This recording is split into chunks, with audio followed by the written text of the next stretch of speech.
Free bus చేయబట్టి మాకు మస్తు తిప్పలైతుంది. గిరాకీ సక్కగా అయితలేదు. పోలీసులు ఇష్టం వచ్చినట్టు చలాన్లు కొడుతున్నారు. మా కష్టాలు ఎవరు పట్టించుకోరా? గిట్లయితే మేము ఎట్లా బతుకుడు, మా ఇల్లు ఎట్లా గడుచుడు అనుకుంటా హైదరాబాద్ ఆటో కార్మికులంతా సమ్మెకు దిగిండ్రు. రోజు హైదరాబాద్లో గిర్ర గిర్ర తిరిగే ఆటోలు ఇలా ఏడియాన్నే ఆగిపోయినాయి. ఆర్టీసీ బస్సులల్లో మహిళలకు ఫ్రీ బస్సు పెట్టుడుతోని మాకు గిరాకీ తక్కువైంది, మాకు సాలినన్ని పైసలు రాక ఇల్లు గడుచుడు తిప్పలైతుందని చెప్పి సమ్మెకి దిగిర్రు ఆటో డ్రైవర్ అన్నలు. మినిమం సిటీలో బతకాలంటే మినిమం 50,000 సంపాదించాలి.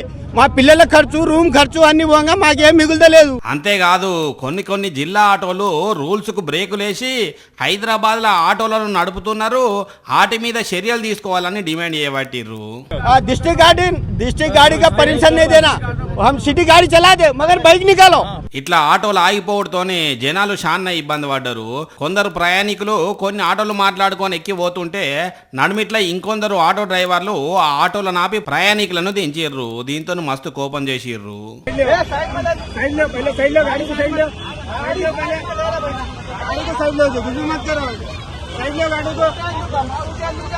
ర్యాపిడో, ఉబర్ ఆటో డ్రైవర్లు కూడా సమ్మెలున్న కొందరు ట్రిప్పులు యాక్సెప్ట్ చేసి ప్రయాణికులను ఎక్కించకపోతుంటే వాళ్ళను కూడా తతిమ డ్రైవర్లు ఆపిండ్రు.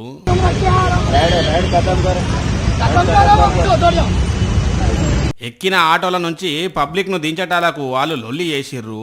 ఇంకొంతమంది ఆటో డ్రైవర్ల తాళాలు గుంజుకునటాలకు రాజేంద్ర నగర్ పోలీసులు రంగంలోకి దిగిర్రు. ఇట్లా అప్పుడు కరెక్ట్ కాదని చెప్పి ఎటోళ్ళ నాటే పంపిండ్రు.